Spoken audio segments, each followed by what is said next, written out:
Hey, what's up, you guys? It's Taylor here at Casone's RV on East Main Street, Mesa, Arizona. Behind me, I have a Winnebago Vita 24P. So let's take a look at this Vita. This is the 24P model. This is going to be 25 feet in length, and why this RV is probably a lot, more desirable to somebody who is trying to get into certain areas, fit into parking spots. I'm actually in a parking spot you can see right here. Now, I do stick out a little bit on the end. This is 25. If it were 20, it would probably fit in the full parking spot here, but it does fit in the parking spot here. And that's really the benefit that you get to this smaller RV. Now, granted, because you do have a smaller RV, you are definitely limited on storage. You're not going to get the same storage you get in this Winnebago versus a gas Class A or a Class A diesel, of course. So, there's pros and cons to having big and having small. This can really go pretty much anywhere you need it to, but you are more limited on the storage. We've got white, red, and black here, and gray on the outside. We do have an awning that goes the full length of the passenger side here on the RV, and it does go out a really far ways here. We've got an LED light strip underneath that. It is the middle of the day, so I don't have that on. We have 12-volt connections here on the outside, which is super nice to have, 2 of them. We've got propane right down there below, and not really any storage over here on this side, just that propane there. I think that's a bike rack that we have here on the backhand side. Got the Vita stamp right there on the back. Really nice big back window.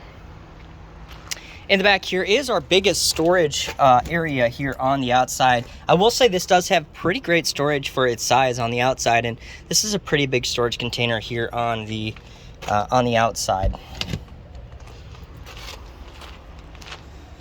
What's in here? Is this more storage? I don't think I locked it, or I unlocked it. Yeah, I didn't lock it. I think that's another little storage area. We do have one down here below, and then right next to that is our Onan generator. We do have a 3200 watt Onan generator there.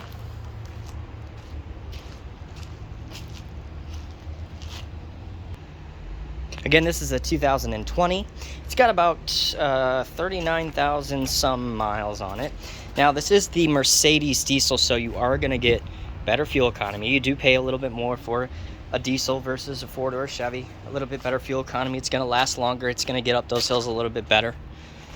Let's head on to the inside and see what we got here. We got pretty mutual colors here on the inside. I really like these colors because having bright white colors, which you'll see in a lot in the new modern RVs, they can tend to get dirty. So this is really nice that the flooring is kind of a neutral color. Neutral colors on the inside, on the cabinets.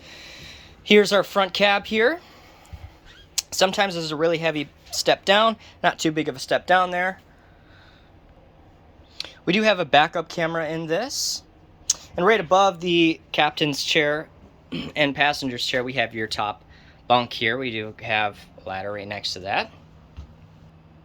We do have curtains to close it off. And the owner did leave all of these sun shields here for the window. I actually have one currently on it here on the front door, but that's for all the windows all the way around. If you are if you do have the RV sitting and you want to cover the windows, or you're inside of it and you want to cover the windows for insulation. Right to the left hand side of your entry door here is pretty much where you have most of your controls. You got your battery, coach disconnect, on off there, awning in and out. And right above that are the rest here. We've got your inverter on off switch. We do have solar on this RV. We've got 200 watts that did come with the Winnebago, this model Winnebago Vita, and the owner did put in lithium batteries, and those are not cheap, about $1,000 a piece. So really nice batteries. We've got the solar, we've got the inverter. That is really important for off the grid use there, and also because we do have an electric fridge. A lot of times anything more modern is probably going to have an electric fridge versus having a gas propane, so you can run that off of the solar. That's one of the most important things, is being able to run that fridge. To the left hand side, we've got your kitchen area here, which is nice that it's just I like that it's just straight and open in here. And I'm going to get back to the back bed here in a second, but it's just a nice open floor plan. Right across from that, we do have the booth dinette. This does fold down and turn into an extra sleeper, probably maybe for a kid, but not for an adult. The extra adult, if you got somebody in here, is definitely going to be up in that top bunk. You do have a lot of space up there, but you know, not so much for this bunk, but or for this booth dinette here. In the back here, we do have your bed. Now, this is actually the part I was going to get to, which is super nice. This is a 25-foot RV. A lot of times in 25-foot RVs, half the time you don't even get a bed. A lot of times the top bunk is your bed, or you have a sofa here that pulls out into a couch, or you have a slide here that drops down into the bed. So I think it's really nice having an actual bed. Now, when this is a full wall slide over here, you do have one slide. When this slide comes in, this bed does fold up. Just like this. Over here to the left-hand side, we do have your bathroom, an actual bathroom, again, with maybe a 20-foot Class B. Chances are you're probably going to get a toilet with the overhead sprayer, so your toilet area is also your shower. This has an actual shower, an actual toilet, an actual sink for your bathroom. That's the convenience of having that extra 5 feet in a Vita.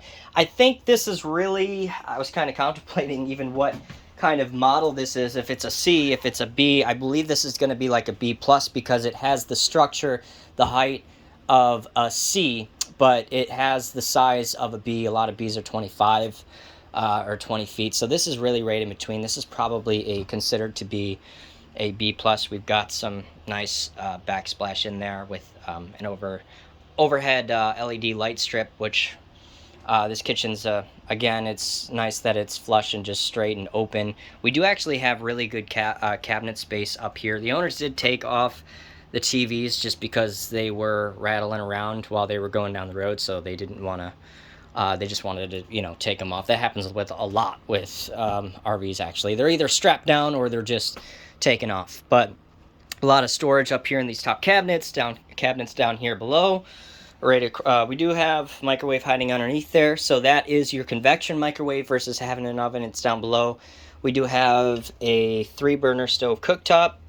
Right across from that is your refrigerator, and to the right-hand side of the refrigerator, actually a pretty decent-sized pantry, even probably a little bit bigger than you'd see even like in a diesel motorhome, because a lot of times they're thinner. But this is actually some pretty good storage space on the inside for a 20-foot, 5-foot RV. You do have seat belts underneath this booth dinette here as well if you have additional people, not just in the front seats here. And this is extra solar for the outside, which you can sit outside and charge your batteries even more. I don't even really think that you would need it with 200 watts and the lithium ion batteries. I guess if you just needed maybe more power, you could have that, but that's a nice thing to have. They did leave quite a few things with this unit here to help out the next owner. All right, guys, if you have any questions about this RV, feel free to give me a call at 480-357-5200. You can also check out the website. It'll have this description of all this, tank sizes, all that information, as well as pricing at www.casonesrv.com. As always, thanks for watching, and I will see you in the next video.